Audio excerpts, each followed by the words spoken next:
On a time, in the age of the eternal cylinder, there lived a family of little creatures called the trebhum. Trebhum are not the strongest, nor the fastest, and they do not have sharp teeth. They would make easy prey for the terrible force that came to their planet. But trebhum are loyal and resourceful and very, very stubborn. It is with such a trebhum that our story begins. One clever little creature born into a cruel world who would be instrumental in bringing prosperity to its kind.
"Run," something inside him said. "Run!"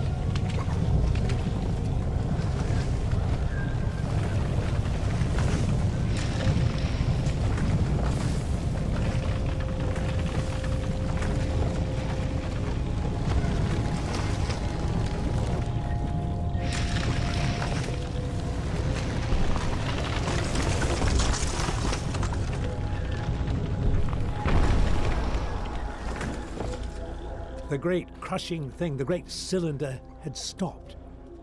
Perhaps it was safe here for a little while. How quickly it learned to use its legs and its trunk.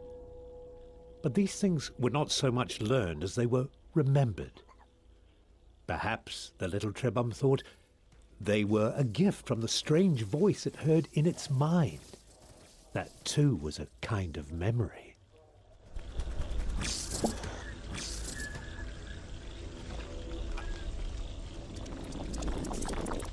Just when it was starting to get used to its legs, the food from the jumping creature gave it new ones.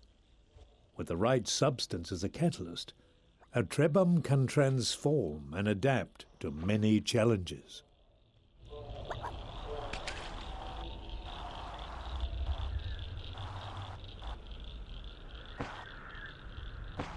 The trebhum was drawn to a bright light, or perhaps to the creature next to it. Except for the grass growing on the old one's head, they were very much alike. Surrounded by this light, the trebhum knew things it had not known before. It knew the older trebhum had carried this light for a long, long time, and it knew that now that responsibility had passed to the next generation. Yes, this young trebhum had to carry the light to those great towers in the distance. It could have stayed here to learn many old things, but the cylinder would not allow it.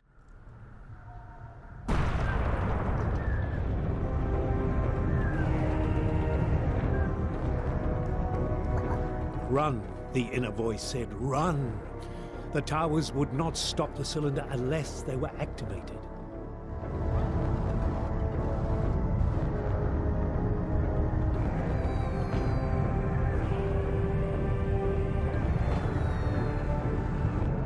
Quickly, The trebhum had to step on the symbol or the cylinder would not be stopped.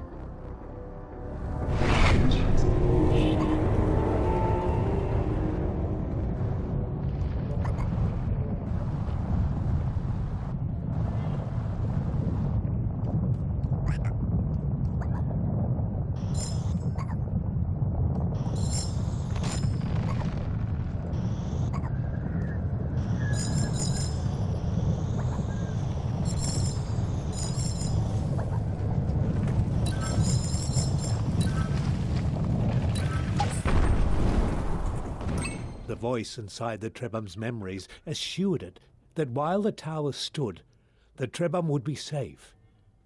The power of the eternal cylinder was contained for now.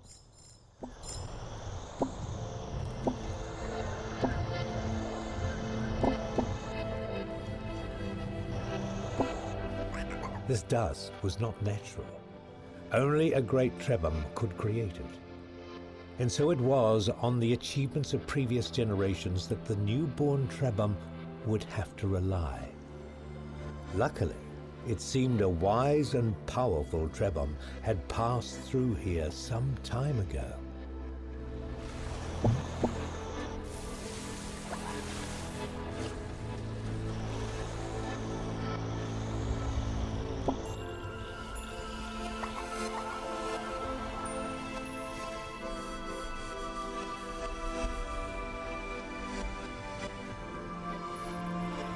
It was hard for the trebhum to know what to do or where to go.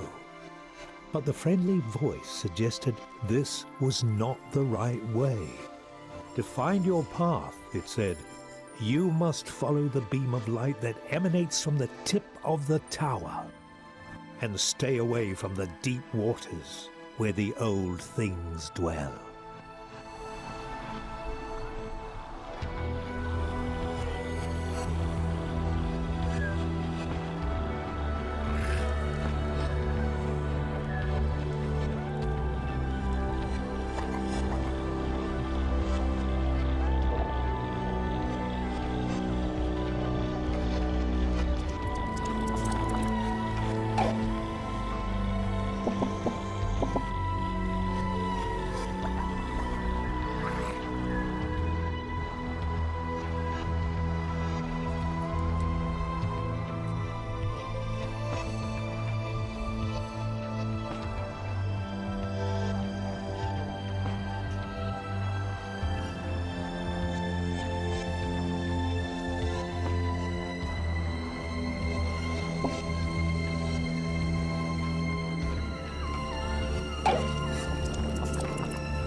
Our young friend had found an egg, a trebhum egg, with one of his siblings inside.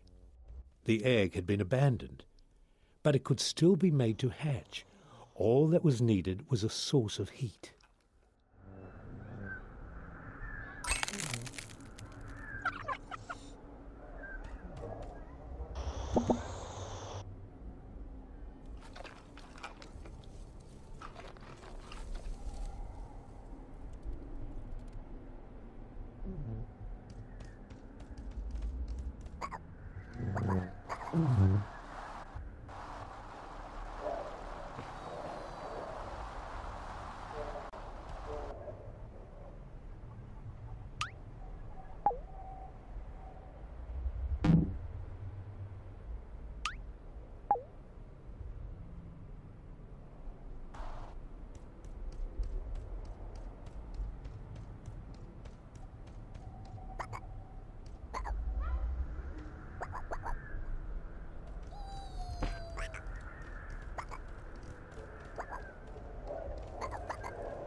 This door had been built for trebhum.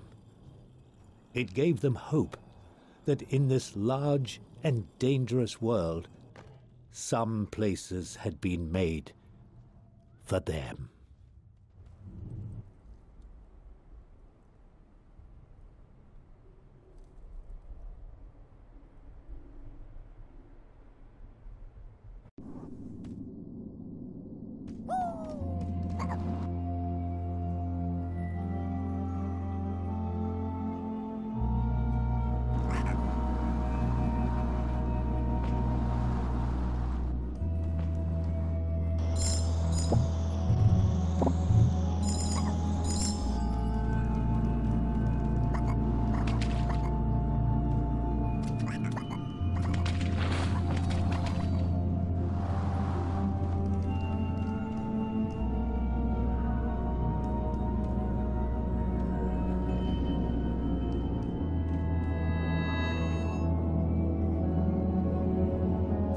Somehow this ancient statue transferred knowledge to the trebhum.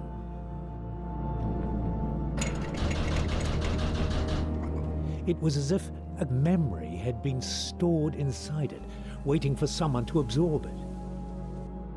And as soon as this knowledge had entered their minds, the trebhum realized that there was a great library of information hidden away in the web of their memories. But why was the knowledge of a specific ingredient placed here in this trebhum made of stone?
Inside the cave, the trebhum found a living elder.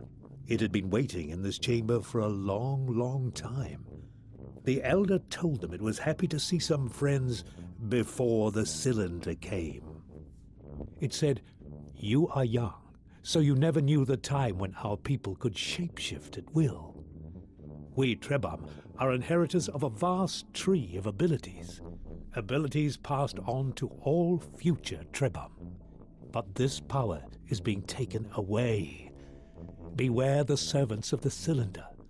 They will seek to hurt you at every opportunity, and they have the power to rob you of your abilities. But if you persevere, one day you will find a way to protect yourselves from their evil light. Farewell, my brave friends. I fear I am too old and tired to join you.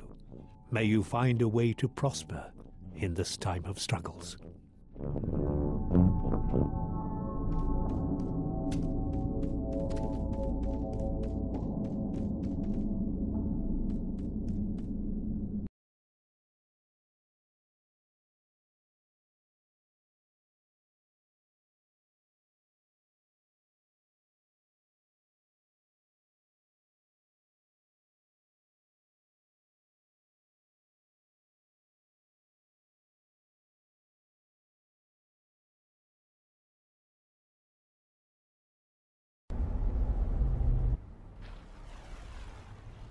It was not easy to leave the cave, but the elder had urged them to go forward. Suddenly they felt the weight of their many tasks, to find their trebhum siblings, to restore the powers their people had lost, and it all seemed a little daunting. But even when they are afraid, trebhum are stubborn.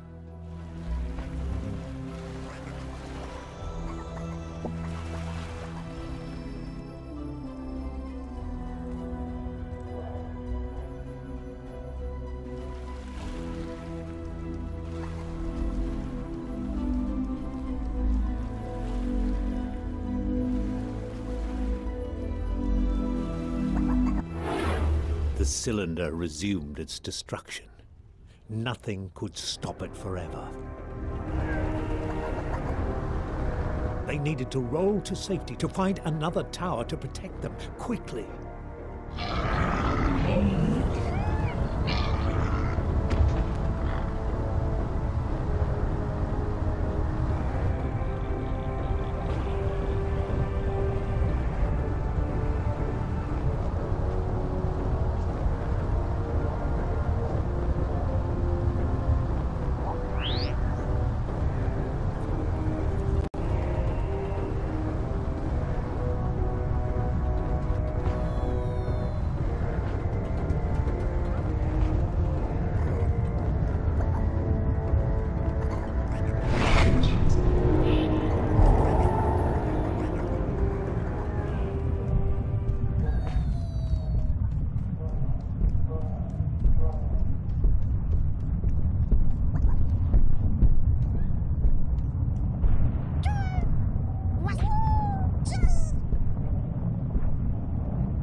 The trebhum found themselves almost as lost as they had been in the beginning.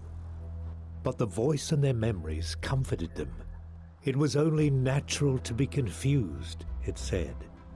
They had been born into a strange, broken world, cut off from the history of their ancestors. Everyone was a little lost these days. What mattered was to keep going, to keep looking for answers, to keep carrying the light they held within them, the light that stopped the cylinder.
In this strange, eerie temple, the trebhum felt something stir in their memories. There was a great power in this place, something from the days when even the elders were young. Perhaps it could help them.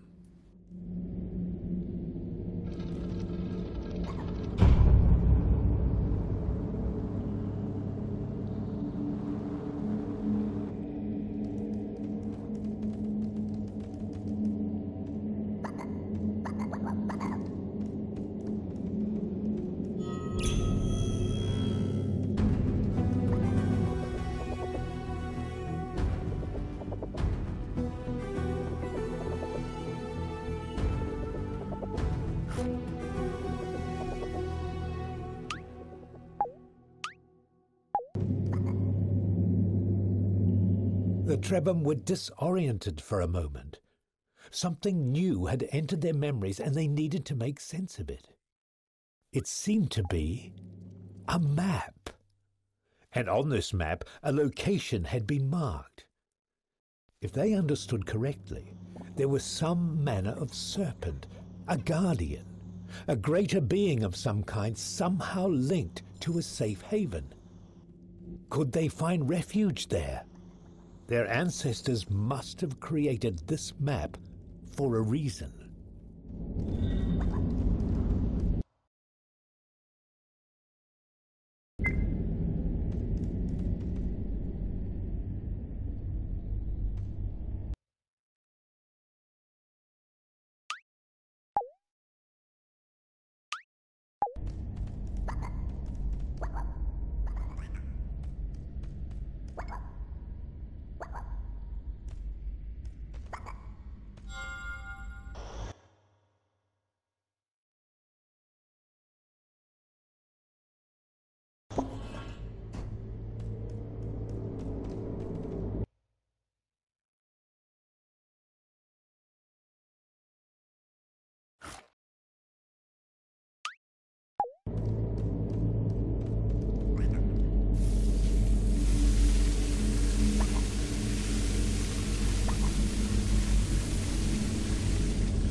What manner of strange beast lurked behind the cylinder? The trebhum were deeply unsettled by this new mystery. But though some part of them was curious, they were certain it would be best not to find out.